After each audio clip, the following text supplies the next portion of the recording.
Hola, hola.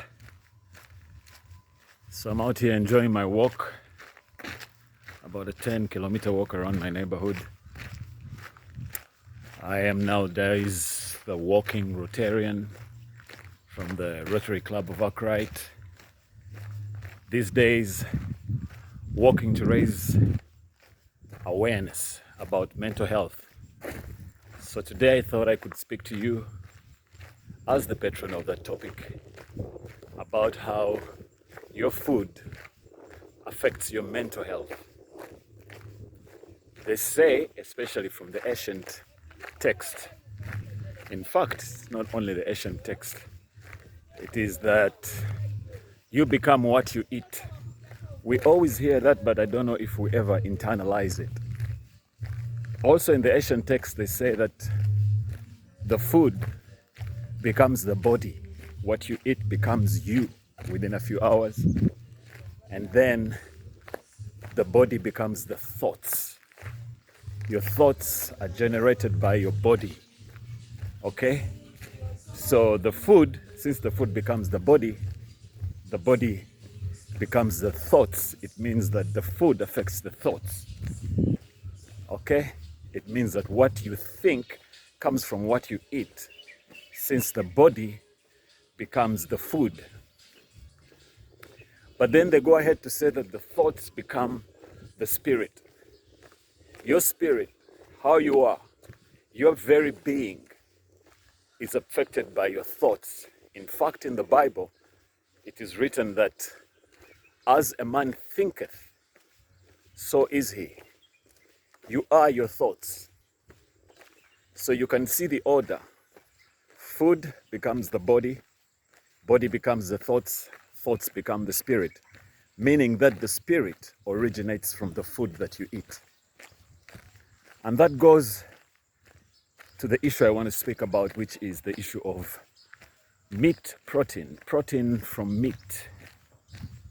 Yeah. So I'm not here to say don't eat meat. I'm here to give you information that you should know, that I'm sure many of us do not know, because most of this information is what they call esoteric. It's not mainstream information. So meat takes 72 hours in your gut. When you eat meat, it takes 72 hours in your gut. Do you get that? As opposed to when you eat something like vegetables, which take about maybe 4 hours, 3 hours to get out of your body. Meat takes 72 hours. Remember that inside your body, you have a tropical condition, very hot.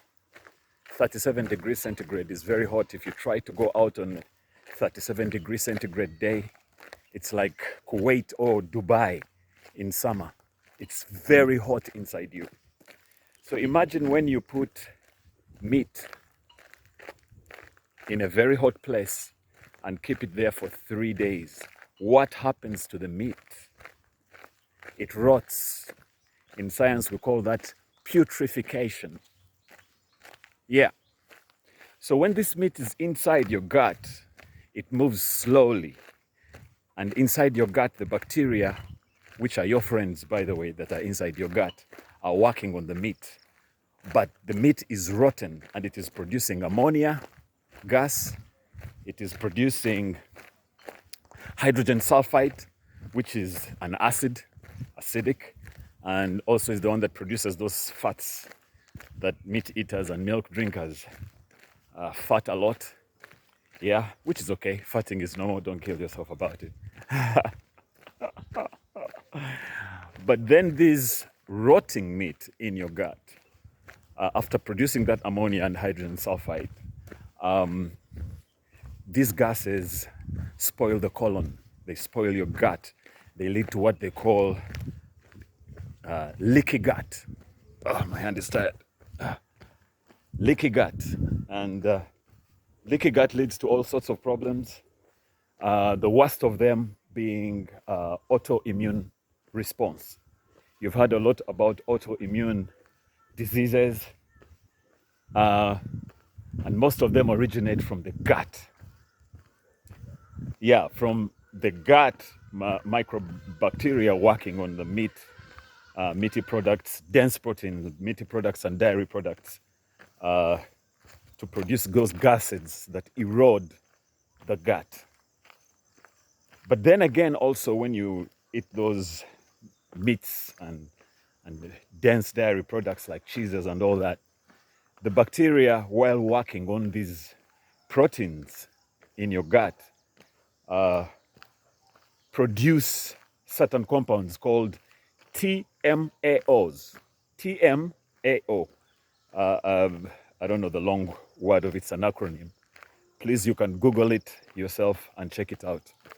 But that byproduct, it's a metabolite as it's breaking down the proteins, causes cancer.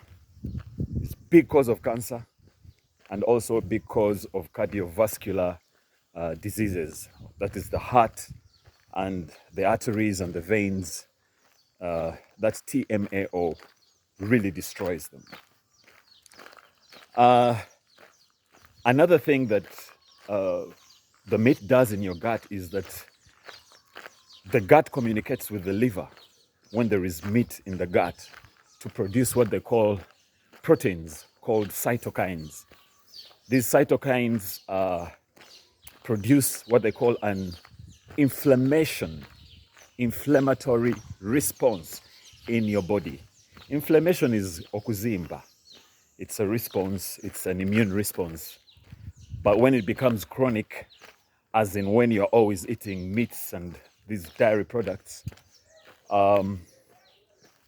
it leads to all sorts of diseases, cardiovascular diseases, cancers, and all that.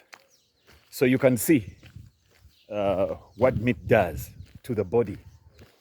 But also, most especially, another thing that you may not know is that our thoughts, like remember what I said, are generated by our bodies. And most of our thoughts actually come from our gut. Yeah, the gut is the large intestine, small intestine. Most of our thoughts are generated from there because actually the gut is referred to as the second brain. Yeah, your thoughts come from your gut. So now imagine in your gut when you have rotting meat, and because you eat meat every day, pork, chicken, what every day,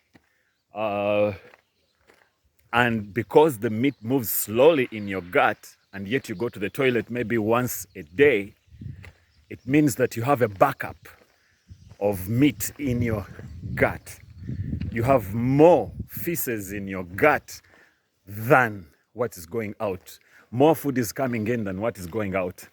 And that food that is coming in is dairy based and meat based because you've been told that now that you are doing well economically, after struggling in the village, eating a lot of dodo, now that you have come to town and achieved and studied and held those degrees of yours, it's now time to eat what you always dreamt about, which is meat, pork, chicken, all that stuff inside your gut.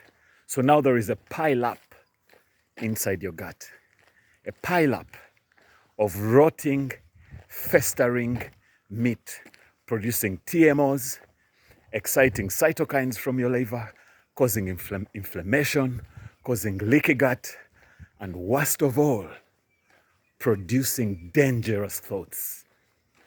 The body produces the thoughts, and the gut produces the thoughts. Big time, second brain, the gut. So from your gut, where there is all that festering, rotting meat, come your thoughts. Now, see how your life can be bad. See how you can generate thoughts of anxiety, thoughts of depression, thoughts of insecurity. See how empty you can be. You can feel how unsatisfied you can be with your life just because of what is festering in your gut.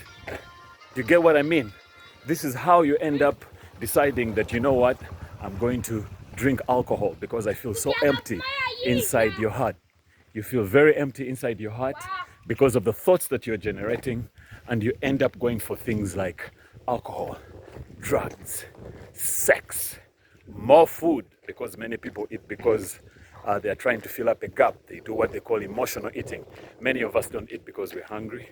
We eat because we are insecure, just trying to fill up a hole. Yeah.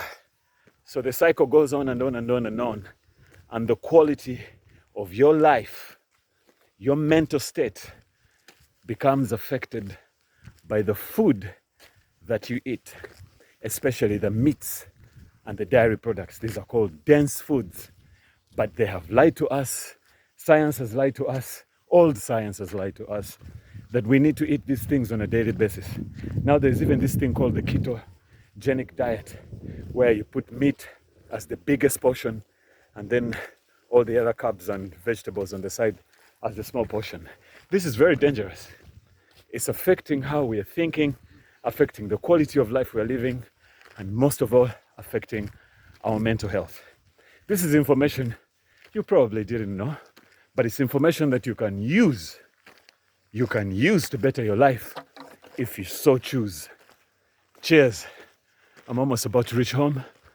Now climbing 2 bricks on my back, loving it, putting myself through chosen pain so that I can build my character, have a strong mind, enjoy pain, enjoy discomfort, adapt, because human beings know how to adapt.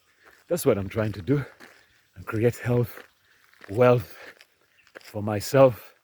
And I wish you well. May you have the best day ever, and may you think about your relationship with Nyama.